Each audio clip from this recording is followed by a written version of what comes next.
we've got a myriad of foldable phones like the Galaxy Z Flip, but I bet you haven't seen a rollable phone. This is the Daily Charge. It's Wednesday, March 5th. I'm Roger Chang. I'm Eli Blumenthal. I'm Andrew Gebhardt. So let's talk about TCL. Now, this is a company best known for making budget televisions. You probably run off to right before the Super Bowl to find a TCL TV. But over the last few years, they've showed off some actually interesting stuff. They actually make phones, and Eli and I got a chance to check out two concept devices: a working prototype of a tri-foldable phone and a mock-up of a phone with a display that rolls in and out depending on how large you want the screen. For my money, the scrollable, as I like to call it, is the one that seemed to impress me the most, just because it wasn't a foldable phone, but it uses the same kind of concept. But what were your impressions? I mean, you got a chance to play with both of them. Yeah, so first off, to preface, the scrollable, slidable, whatever you want to call it, phone was not working. It was a paper screen. So was it paper or plastic? I felt like it was like a thin sheet of plastic. Could be laminated paper for all I know. Yeah. In theory, it's supposed to be I guess, some kind of AMOLED display that we have on. Yeah. We're showing it off here on the video. It has a motor inside that as you pull it, it will actually push itself out, so you don't have to actually exert again, that to be pressure. Clear, this prototype did not have a motor. You had to physically kind of pull right. it. And ours wasn't working at all. And admittedly, it was super no janky because sometimes it was hard to actually pull it. You felt like you're going to break this thing. It was very clearly a concept prototype. It was a concept. The foldable phone that we messed around with, the tri-fold Dragon Hinge, they don't really have a name for any of these things because they're just concepts at this point. Right. That did work. Yes. It had a working screen, working processor. They showed us a video running on it, and we were able to kind of fold and unfold. We could change the orientations of it, and it worked. And all that was great, except when you close it, that thing is like three phones stacked on top of each other, and it's absolutely massive. So I don't know how they expect people to put that in their pockets. I don't think it's more of a phone. I think it's more of a tablet that just becomes more compact for putting in your bag. I mean, I feel like this is one of those, let's throw a whole bunch of things against the wall. The TCL's doing a ton of that. A ton of it. Their executive, we had a chance to talk to them, and they mentioned they have 36, three dozen prototypes in the works right now. For my mind, I think the scrollable one makes the most sense. We've joked on the show actually about like a scrollable phone, like a giant like papyrus scrolling phone. You just unfurl, and they kind of did it, but in a way that actually makes sense, right? It's pocketable, and at the same time, it's thin. Yeah, and it doesn't have a crease. It doesn't have a crease because folding and just the turn radius for a rolling screen is not super tight, and so you're not gonna have the screen. You're not gonna have the crease issue. Right. So the question then becomes price. There are rollable displays technically on the market. LG has a TV that's a massive one. Yes. Really, really, really expensive. Like I think the price was mid 5 figures. Right. Keep in mind that's like sort of a luxury item. TCL has said that they're looking to price their foldables at like a 30 to 40% discount to what we see right now. At least with foldable phones. And right now, I think the cheapest one is the Z Flip. It's like $1,350. $1,380, right. So, you can imagine somewhere to the $1,000 range. That's kind of the ballpark. But we've got Andrew here.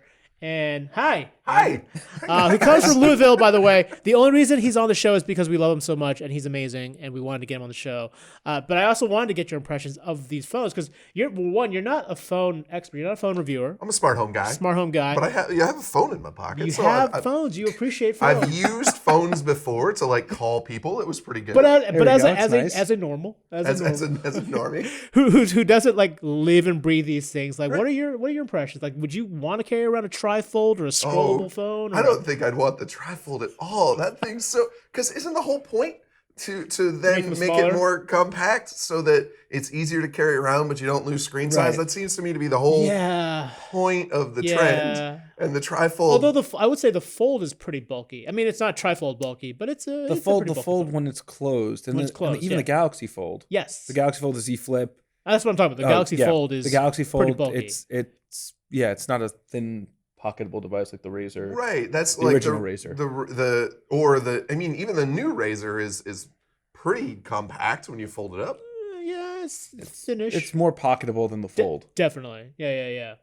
So I think that at this point they're just trying to see how many folds they can do. Like this phone, that was totally has 18 folds. That was totally. I feel like that was like a bet made at a bar, right? Like I bet we could do 2. Everyone's doing 1. Let's do 2 folds. I love to be a fly on the wall for that conversation of TCL engineers.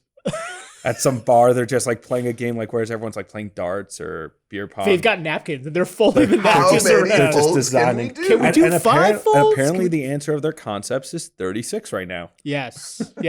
Well, we'll see if any of them have more than 2 folds. I'd love to see like 3 or 4 folds. I'd actually appreciate it if all 36 is just an increasing number of folds.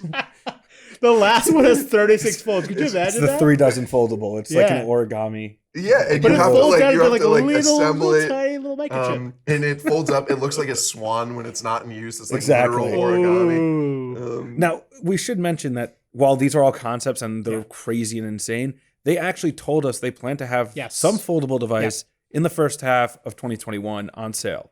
Exactly. So something's coming. Which one of these 36 it will be? Not quite right away. We know your vote is for... Yes, my vote is on the scrollable because I like saying scrollable. But also for me, it does make... It's the form factor that makes the most sense. It's normal for people to use. People are used to having phones like that. Basically, like, the executive said, like, in terms of the response so far, like, the clamshell, like, I wouldn't be surprised if they make a clamshell. That seems to be kind of that's a a Galaxy Fold, like... No, it's a Z Flip. A Z Flip or Razor. Yeah, sorry. Z Flip or they Razor showed off a like different one design. at CES that was more Galaxy They did, Fold like. but it just in terms of like the idea, like in terms of consumer reception, I think they got the sense that the scrollable's gotten a lot of buzz, but also the clamshell makes the most sense for a lot of people because it's an existing design, right? People are used to a clamshell, they understand it, whereas all these other ones are a little hard to embrace. Like the trifold it's going to be a tough sell for folks. Yeah, it's all going to come down to pricing.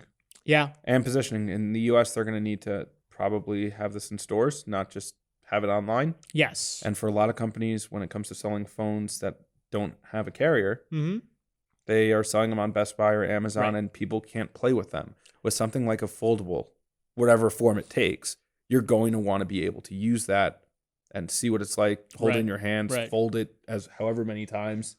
Or unfurl. Or unfurl, yes, scrollable. We don't have to fold or unfold. Like that's why I like moving. We're past foldables. This passe now. You want to go back to the old days where there's scrolls. Yeah, it's good enough for pharaohs and knights. It's good enough for us. There we go. I kind of want like an announcements to be made on like. We've been joking about that for like a year and a half, and like they actually made it. I was like, oh my god. Because it's actually kind of funny. It doesn't scroll out that far. I know. It goes from like 6.5 to 7.8 inches. I know. It's really very minimal. They can make it bigger. Could you imagine in a tablet design, like a larger screen device, like you could pull it out, it could pretty much become a monitor.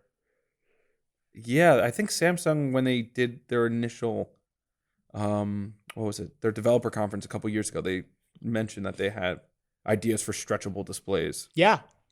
So I'd love to see that. Companies are working on them. Why? Like, in general, with the folding, with the scrolling, like, why? What's the use case? Because that would be to me, like, I'll pay more if there's a reason other than look at what our display can now do jumping jacks. Like, why? Like, I mean, I would pay money for that. I mean, that'd be phone that does its own like, jumping jacks for me. But then does it actually get help you in shape? It's doing the jumping jacks. It's not doing anything for you. Like, why? Other than like. Watch us contort our screen. I think that's a fantastic question, and I think that's why there's a lot of questions about these foldables in general because we haven't really found applications that fully take advantage of the bigger screen beyond just the fact that you've got more real estate, right? Like it's a bigger display that folds inward. Can be more compact. Right, or it's a normal sized phone that folds out into a bigger display, right? In the case of the Galaxy Fold, that's what you got. Sure. But you also had a weirdly shaped screen whose dimensions weren't really like even or the camera cut out standardized to like a cinematic experience. Like it's just sort of a big square screen. So I think that's kind of the issue is like we haven't really found a good application for it. But the reason is because everyone's bored with phones, right? Well, I think that's the other point that, what's the point of this? We don't really know yet because it allows for a whole host of different form factors. Right. And it allows for people to finally start rethinking what it is to have a screen in your pocket when for the last, decade, it's been basically just a slab, a rectangular slab. Gradual progressions of the original iPhone. Right, getting bigger, cameras getting better, screens the only real innovation we've seen are like curved displays and like bigger displays. And so like at some point there's going to be a cap to how big these things can be. And phones are getting fun again. Although Samsung is I feel like they keep chipping away on just how big a phone can be. They're at 6.9 on the Ultra, and I can barely fit that in my pocket. We'll see how the Note massive. looks like. All right. So what design are you more excited for? Scroll or an accordion? Are developers moving too fast? Should they try to perfect the likes of a Galaxy Fold or Z Flip before moving on to even more outrageous designs? Or do you think these are all gimmicks and we just should go back to brick phones? I disagree with that.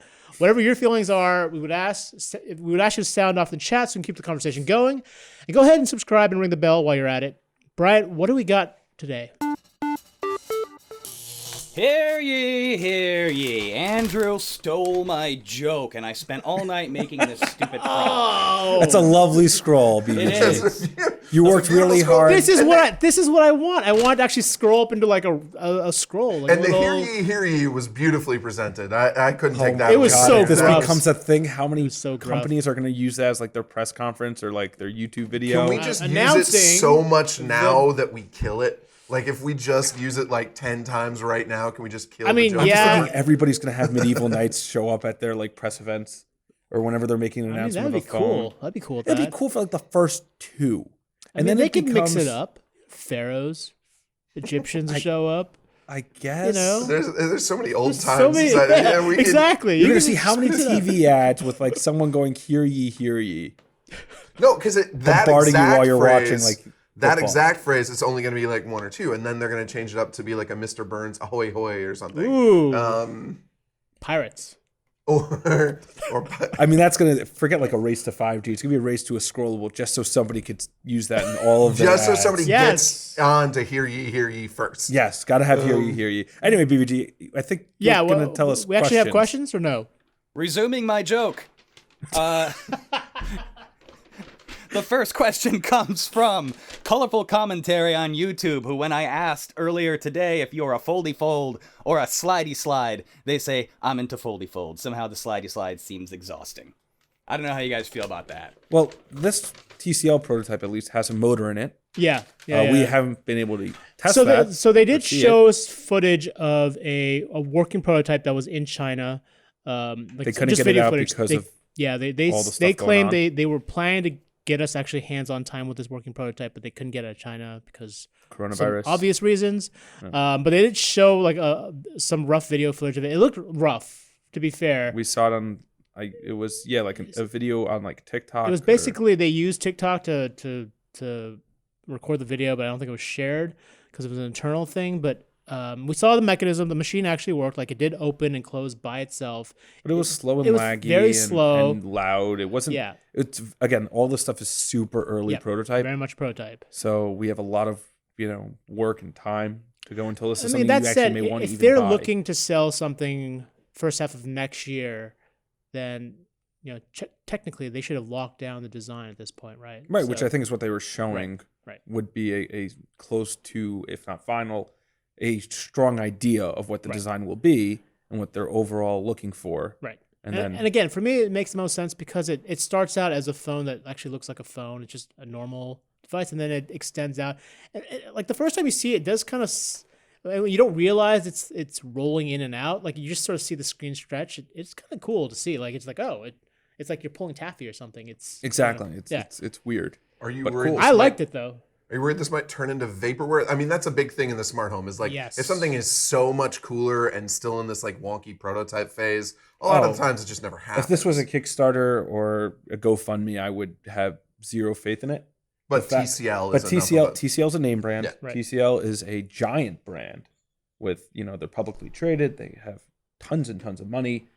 They could actually conceivably build this if it was something they thought was And feasible. for folks that don't know, TCL it's a Chinese company. It's a conglomerate. They're structured very much like a Samsung, where they have multiple businesses. We know about their television in the business US, they're in the huge US. on TVs. They actually make their own displays that they supply to other companies. That's partially why they're able to kind of work on all these different prototypes because they basically can like walk next door and like talk to their sister company to and help. it's also why their develop multiple prices are displays. lower because if Right. you're doing all that, you In-house. can control that. Yes. Yeah. So they do have a lot of the manufacturing and the R&D processes in-house, which is why they're able to pull off like 36 prototypes. Gotta love that integration. Although, I mean, they're one of the few companies that have actually publicly disclosed the number of prototypes they have. I wonder, for a company like Samsung and Apple, they must have hundreds, thousands of these prototypes. I mean, we just right? see the amount of patents that show up every Right. once in a while that, who knows how many of those Right. have been tested in any capacity. We also don't know what qualifies as a prototype. It could literally be 36 versions of this. I mean, device the folding in different scrollable was not a phone, right? It was just a piece of plastic with some paper. Yep. Or flimsy plastic. I think it was flimsy plastic. I mean, I'm holding out hope for the origami phone. Like, I just really want that. One day. One day. Wasn't that the phone on The Office? It was like the triangle or the pyramid. That was the pyramid. But it didn't fold. That's the only thing. It was just folded. It would have been a hit. Watching around, it looks so terrible. Oh, yeah. Like, Sabre International. They're making a comeback. That's right. All right, Brian, what else we got? I was too busy trying to actually find visual representation of that episode of The Office, but you guys moved too fast. Season 8, episode 2, I believe. I found it, but then you guys cut back. Hang on, I'm still trying to bring it up. But in the meantime, I just want to give my personal thoughts on it. I for one, really like that oil slick finish on that trifold for some reason that gets like the rainbow kind of. Yeah, they have that type of design on a lot of their phones. They're 10 series phones. You mean the back? The back of it. Oh, yeah. That on their 10 phones, which they announced at CES, also had, at least, I don't remember which ones had it. I think like the 10 Pro. Or the 10 Pro might have had it. Yeah. And those phones are real phones that they said would be coming to, a whole host of markets, including the U.S. Yeah, but I don't want to talk about phones that are actually coming out. Basic. I don't want to talk about real phones. They're not basic. They're nice phones. They're nice phones. They're fine. We also got a chance to play with them, but like, clearly, with the fact that we're not even mentioning them, like that was kind of second to some of the more exciting stuff. There it is. There it is. There's the Sabre. Was it a pyramid or what was the name of the phone? I think it was called the Pyramid, wasn't it? Eli, would you say this is season 8 when Sabre took over? Was that it? Yes. It was season 8. I know because I'm watching The Office for the first time, and I actually just passed that episode the other night. It's really a terrific episode. That's why it's fresh in my mind. Well, then you should know the name of that phone. I think it's called the Pyramid. Oh, all right. Yeah. I'm sort of envious that you're going through The Office for the first time. For the first time. Like, I know, it's a right? beautiful, there are so many things I just never watched, and then now I just decided to start watching them. That was a great experience. There you go. Now we all need No spoilers for The Office. lanyard. Oh, yeah, well, I'm not there yet. We need those lanyard neck things so that we can keep a slice of pizza on us at all times. Okay, moving on. From Periscope, New York Rocks Me says, will Siri actually work on this one? What? Wait, what? Siri? It's running Android, so Siri will not work unless Apple has a incredible change. I'm hoping that was a sarcastic question. Google Assistant. Google Assistant will work, and they told us that they are working with Google to optimize Android for all of these various devices. Right, and Android 10 is supposed to be a lot more flexible, be able to accommodate these kinds of different designs. So we don't know what version of Android this prototype was running. It did lag a fair amount when changing orientations, when we were folding it, unfolding it, propping it up, using 2 displays. Yeah, we were trying to mess with the apps. I don't think it had a SIM, so it wasn't connected to anything. No. But like they very quickly said, "Hey, watch this demo video instead." And they used the actual device to show off the demo video. Yeah, yes. But then we just picked it up. That's the thing. Like, to be clear, like the demo video was on the device, and we were able to kind of like fold and unfold as it was playing. So that was kind of cool, but yeah, like we couldn't really fully test out its capabilities. And it doesn't sound like very many apps are actually going to. I mean, there's no real like apps zero. that are taking advantage. It would be 0 apps. Right. This is still let our imagination be our guide in terms of what this will. Whimsical fantasies of folding glory. Whimsical fantasy. That's a nice way to describe a prototype. And you know what? When was the last time you can call the phone industry whimsical and fanciful? Like that's. I mean, yeah, that's something. That's something. Progress. I like your distinction that we don't actually want to talk about real phones. No, that's why. Just whimsical fantasy. Well, for one, the phones, we saw the phones back at CES. We really just sort of just got another chance to check them out. So they weren't particularly new, which is why we're not spending too much time or attention on those devices and focusing more on the foldables. And we have all the information on those. We've covered that before on CNET.com. So it's a good website. Little plug. Yeah. Okay, so moving on, we've got about 8 minutes left. Let's see how many questions we can fly through. Michael on YouTube says, I heard there's a working version with the motor, but it's stuck in China. What are the rumor mills around this one? Yeah, we mentioned that earlier. There is a working model. We saw video footage of it. Like I said, the motor it moved pretty slowly, but it actually stretched out and retracted by itself. They said again the plan was to bring it over to our briefing so we could actually check it out. I think the initial plan was to bring it to Barcelona. Yes, sorry, that was all this stuff was supposed to happen last week at Mobile World Congress in Barcelona, but then coronavirus pushed all that off, and now everybody's changing their plans. Right. including what they can show.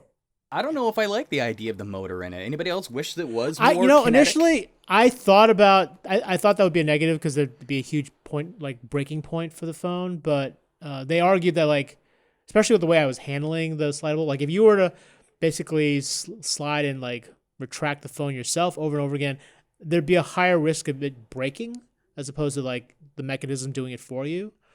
Just because someone's going to try to like really yank it out and they're just going to like rip apart the phone. So that was the argument they made of like, okay, I can sort of see that. I think at some point there's going to be some sort of compromise where you can somewhat manually do it, but like most of the time you kind of want to be able to let the mechanism take over. It's kind of similar to the OnePlus 7 Pro's pop-up camera. Yep. It's mechanical, and I asked about like whether you can push it down, and they're like, no, don't push it down. But you can push down the OnePlus camera. You can, but there's like the motor then kicks in and starts doing it. If you start to drop it, it will automatically retract. Right. And the OnePlus camera, at least, does that pretty quickly. Yes. So if you're like dropping it it's from a your lot. hand It moves to a your lot other faster hand. than I expected, and if TCL can get it to that speed, I feel like that's not too bad. It's kind of acceptable. Yeah. I mean, I'd be terrified to see what happens in a drop test with this thing. Ooh, yeah. Yikes. And aren't people going to be trying to stretch it anyway? Yeah, I mean that's gonna be the problem. Like, if you're gonna spend like whatever, that's why they need $1,100, they're probably gonna need like some education around. Well, that's why they need to have and these can't do with things this in thing. stores. I can't imagine them wanting to sell this thing just online. Right? No, they'd have to have a carrier partner. They have right? to have a carrier partner, yeah. or they have to be in a big box retailer like a Best Buy or Walmart or somebody, Right. just so people can actually go and use this thing. I can't wait for this drop test either. I'm looking forward to CNET's first on-record spring-loaded explosion from a phone. I think that's going to be just excellent to watch in slow motion. Ryan on YouTube says, the folding stuff is getting ridiculous, completely unnecessary. The Galaxy Z, or Z because he's Canadian, Flip is pretty much all you need. I mean, I don't know if I'd agree with that. I think the Z Flip is a nice start. Like, clamshells are kind of a nice way to get us into foldable phones because it's comfortable. Like, familiar. We're aware of the design, but like I want the industry to like break the box, like break the norm in terms of like getting us something that we're not expecting. I sort of came into the day agreeing with that opinion that I just want the thing that's small and in my pocket and I know. But you guys have sort of convinced me to let my imagination run a little. So Oh, shucks. Wow, I'm flattered. I'm ready to. Well, look, ready to I'm not suggesting everyone be a beta tester for this. That you go out and run and buy like the newest, craziest. And that's important to foldable talk design. about because the first batch of foldable phones, whether it's the Galaxy Fold, the Razr, the Z Flip, there are a ton of issues on these things. Yep. And it seems like you're paying $1,300, $1,400, $1,500 or $2,000 for the privilege for of the being a Fold. guinea pig. Exactly. Yeah. And for that's really a tough sell to consumers.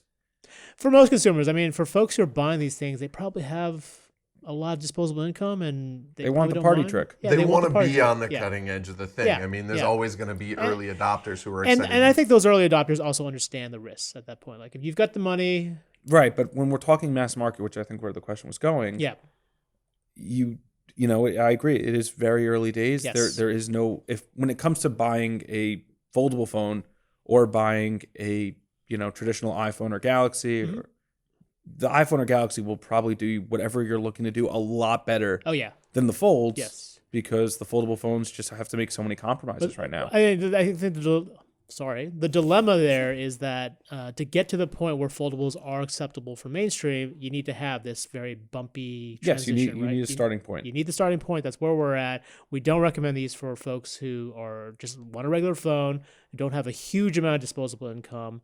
But that's necessary. This point. We do recommend companies continue to do something interesting because that's what makes things better. Is people taking risks, companies taking risks, and trying stuff that's new.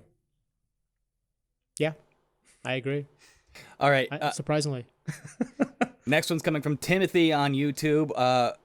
I understand the phone manufacturers are pushing the edge with screens, but can they focus on the tech of the battery?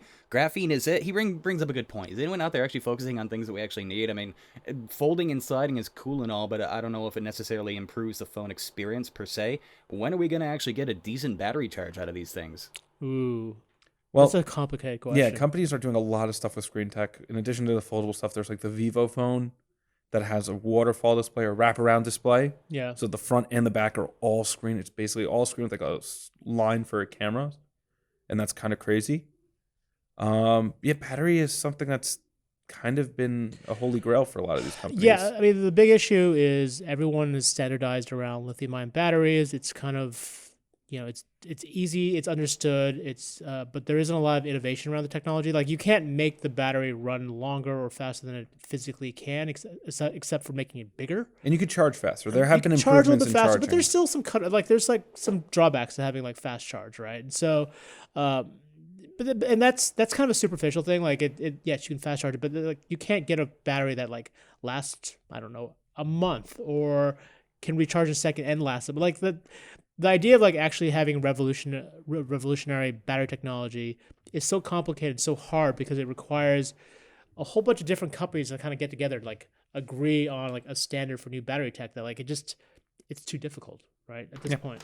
And so there are a number of different processes. I wish we had Stephen Shanklin on because he could explain a whole bunch of them, like graphene or different materials being used to improve battery tech. But even if they came out with something that was amazing, it's not like we could just flip a switch and start putting them in all these devices, right? Because everything kind of operates off of these standard lithium-ion And there's batteries. also the economics involved. Yes. Lithium-ion is something that's been used for, decades now. Right. So it's obviously a lot easier to produce. I don't get, is battery issues a thing for smart home tech? Is worry about battery issues? Some of it, but Most of it's plugged in, right? a lot of it's plugged in, and or so the battery's the most pressing on like little door sensors. Oh yeah. So like if you put it like a door sensor up or a motion sensor. What about the door lock? Like August door locks? So August locks are Yeah. similar, and the issue there is like, do you have those sensors connect directly to Wi-Fi or do you use a hub? Because Wi-Fi is more energy draining, whereas if you use like a specialized signal, it makes it easier for the devices to stay on a single battery for longer. Okay. But then you need an extra piece of hardware like a hub. Right. So that's sort of the smart home battery Yeah, dilemma. it's a complicated question. I mean, it's a good one to ask. I think there are smart people working on it. It's not as there's no easy solution for that. Okay, we're almost out of time. Eric would be far more interested if the phone folded as laundry. Imagine Sagi says the slide-out phone is definitely the way to go. It's like a tablet 2-in-1, much better than folding or unfolding your phone every time you want to use it.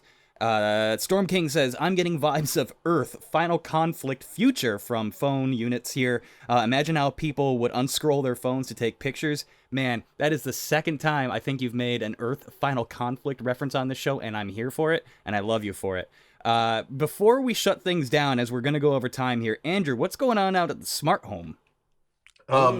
Yeah, good question. So we're, testing a lot of smart home devices. We're trying to, the smart home's awesome because we use it as sort of like a living lab to be able to put these things in like a real world environment. And we're excited because, this year we're going to get a new lock from August that's going to have Wi-Fi directly built in. Nice. So there you go, battery life there. And then it's been this big arms race between Google and Amazon and even Apple HomePod to see who can build the best smart home platform. Are people buying HomePods? Is that a thing? I don't or know. Or people even using HomeKit?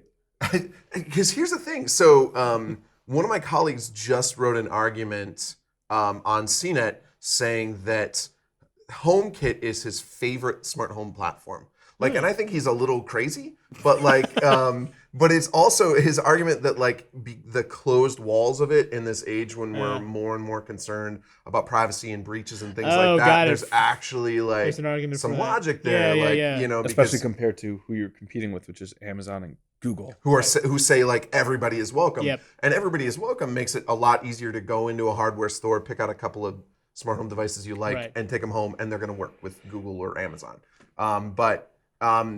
His argument was, and this is sound, that your smart home is only as secure as the least device. secure device. And we've talked about this on the show a number of times. They're smart home devices. There's sort of a wide level of varying levels of security, like the amount of security put into these devices. And usually they're like the bargain bin ones that are way too cheap to be a little too good to be true. Too good to be true. They are actually too good to be true. Yeah. So But they probably work with Google and Amazon. They might at that because it's easy enough to do that. Right.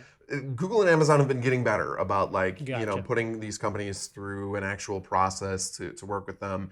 And in general, it's good advice for people if you're like doing smart home stuff to get the actual brand names. Check out the reviews on CNET.com. Is there one innovation area? We've been talking about displays a lot and innovation there. Is there one area that's been innovating faster than others when it comes to smart home? So the area that we're seeing more and more is having the devices work together more seamlessly.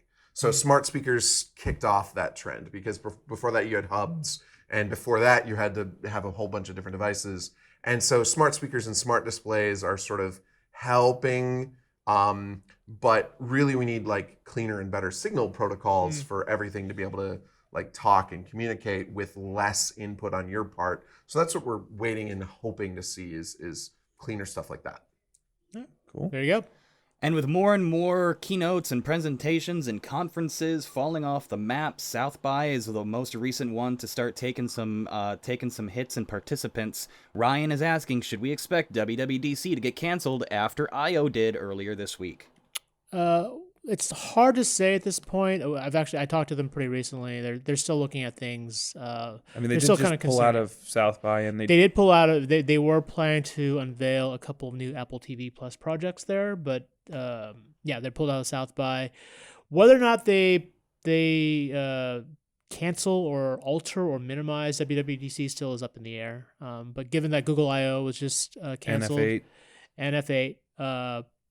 F8 was? Yes, F8 was. F8, sorry. I started losing track of all the different events that have been canceled. But it's starting to get easier to keep track of what's still on. Yeah, that's true. What's gone. Like E3 also is kind of like up in the air, especially with Microsoft being basically the only one there. And there's a state of emergency declared in LA, so, It's not a necessarily fun time. I wouldn't bet on E3.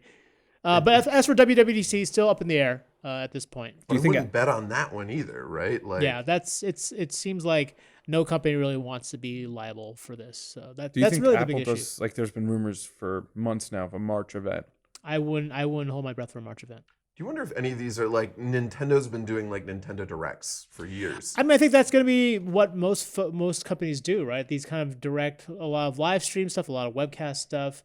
Like with F8, they said there would be a number of sessions and panels that would be sort of live streamed. So they're still going to try to hold some of that stuff, make it local or make it a lot smaller scale.